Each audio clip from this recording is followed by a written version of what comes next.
Hey friends, Ash here. Welcome back to Extra Gents. Hope you're doing well. That wasn't creepy.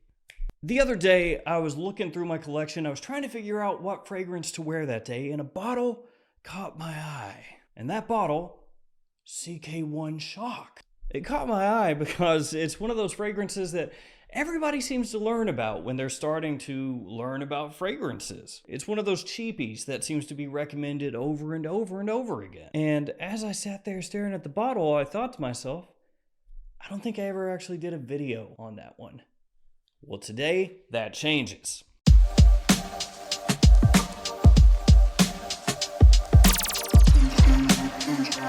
I went ahead, I sprayed it on, and today we talk about CK1 Shock.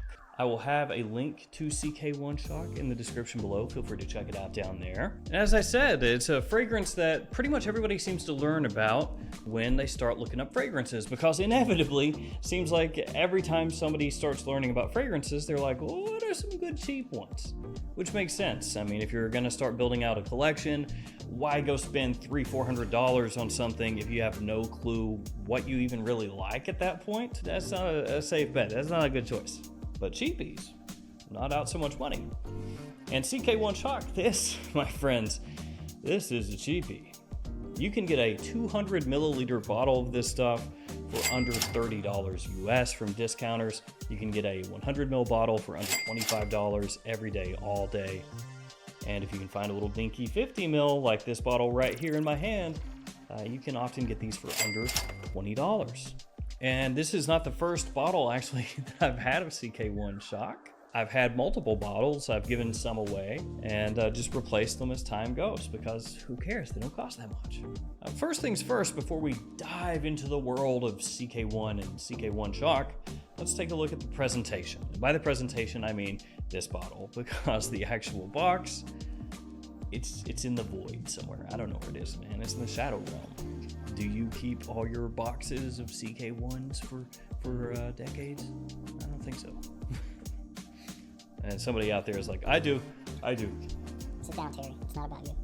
So here we go. Here is the bottle. You got the name of the fragrance, the name of the house right there on the front. I have to say about this CK1 Shock bottle, it gets a lot of hate.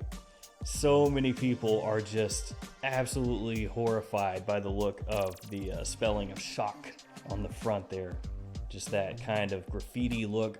A lot of people hate it. Other than that, it's essentially just the CK1 bottle in black. I mean, it's not really a big deal. Does it look a little tacky? I mean, maybe, yeah.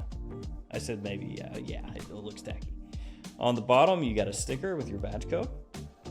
And when you get this, assuming you get the full presentation, it won't come like this. It actually has a screw cap on, and then you take the screw cap off and you screw this atomizer on. It's the same with all the CK1 fragrances and flankers. And I guess since we're talking about the bottle, let's go ahead and share a couple sprays on the old tester strip. All things considered, it's actually a decent atomizer, not bad. So the original CK1, that came out back in 1994. It was a unisex fragrance release. Obviously, it's still available. Massive release. If you were not around back when CK1 came out, or you weren't buying or wearing fragrances when CK1 came out, I have one thing to tell you, and that is CK1 was everywhere for a long time. When it came out in 94, I was still very young, but for years and years after 94, after the release year, it was still just all over the place. Seems like everybody and their mother had a bottle of that stuff, and it didn't hurt that it's pretty affordable. And then CK1 Shock, this flanker, came out in 2011.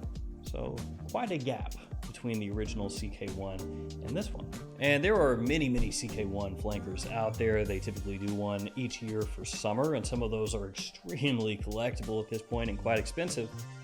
And then you have a number of other just kind of random CK1 flankers, and some of those that have been discontinued for a while are also quite pricey and sought after. I'm lucky enough to have some of those, and actually some of them are really freaking good. we're getting sidetracked. Let's get back to CK1 Shock. So CK1 Shock is interesting. It's quite different from the original CK1. The original CK1, that was a unisex fragrance, as I said, but CK1 Shock has a release for men, also a release for women. Obviously, this is the men's release. The women's release is in a white bottle with pink graffiti writing, because pink is for girls. And another thing that makes CK1 Shock quite different from the original CK1 is the original CK1 is very fresh, clean, soapy. You know, most people would say that's going to be a spring, summertime, daytime type of fragrance, potentially an office fragrance. That's really what it's made for. That's where it shines. CK1 Shock, this is a different beast. This is a different animal. This is going to be more a fall and wintertime fragrance, and a good evening fragrance as well. During spring and summer, this is not really going to work. So now that we've kind of set the scene here, how does it actually smell, and is this worth the price point? Which, let's be real here, let's be honest, it doesn't have to be that good to be worth the price point, because the price point is already extremely low. You can sometimes, used to be, you could find this at like TJ Maxx and Ross's for sub $20, like every day of the week, extremely easily. You could just walk into any one of them and they'd have like 6 bottles of this stuff. Unfortunately, it's not that common anymore at rack stores in the US, but you can still find it sometimes. Obviously, online discounters, they always have it, but how does it smell? Well, when you first spray the fragrance on, it's actually got an initial sort of a wang to it. Pretty unique, all things considered. In the opening, it's a little fresh, and then has this underlying like syrupy, slightly tart, almost sour, kind of spicy mix. We're just talking in the initial blast. Some people have compared it to the smell of like Dr. Pepper or something like that, a carbonated soda. So you have that zing to it, you have that sweetness, and then you also have that hint of spice poking through. And the top here is a really strange kind of mix of notes: lavender, clementine, cucumber, which, yeah, it's different. So that initial blast when it first hits you, pretty strong, and it does have a little, as I said, wang to it, something that's very different. And if you're not prepared for it, you may dislike it. So for some people, when they first smell CK1 Shock, they write it off right away and they think, oh, that's not good. I don't like the opening. It's too this, it's too that. But you do get used to it very quickly. And actually, I think that because it's kind of doing its own thing, frankly, that opening, it makes it even better. It doesn't last long though, maybe 3 minutes, and then that opening settles into a fantastic smelling for the price. Warm, sweet, spicy, amber, tobacco, cardamom, pepper, just all working together very well. And the cardamom is going to be more of that sweet kind of spicy cardamom, not really that green cardamom. You have a little osmanthus in there in the background. It's really just kind of giving an additional bit of depth, a little nuance to the fragrance, which frankly, for the price point, once again, is something that you may not even expect, but you do get it with CK1 Shock. And then as it dries down, that warmth from the tobacco, from the amber, it stays, the sweetness stays. You get a little bit of the spice slowly fading away, and then some patchouli coming in, and the patchouli gives you an almost chocolatey kind of sweetness. And I've always found CK1 Shock interesting because the times that I've worn it over the years, I've always thought, man, this is such a great bang for your buck.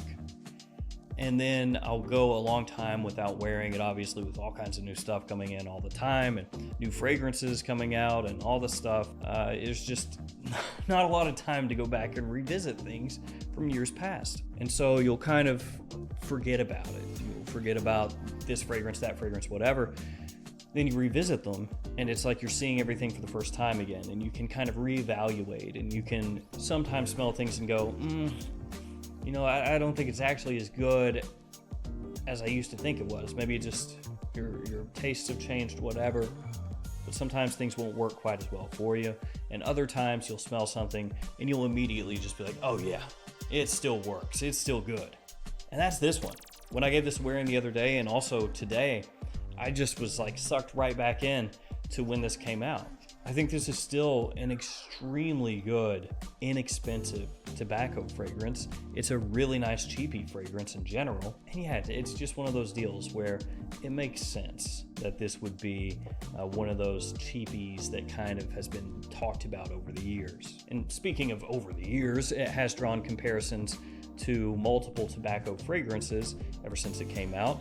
Fragrances like Burberry London, which is another fantastic, inexpensive tobacco fragrance for fall and winter time, especially around the holiday season. Burberry London is great. Avant-Garde from Lanvin, that one, which is now discontinued, also used to be a cheapie, which that one is quite a bit different from CK1 Shock. It's a little bit more powdery. It's got a beeswax note in there, which is one of the things that helps set that fragrance apart, but kind of in the same family, you could say, same style, ultimately kind of a sweet, warm tobacco scent.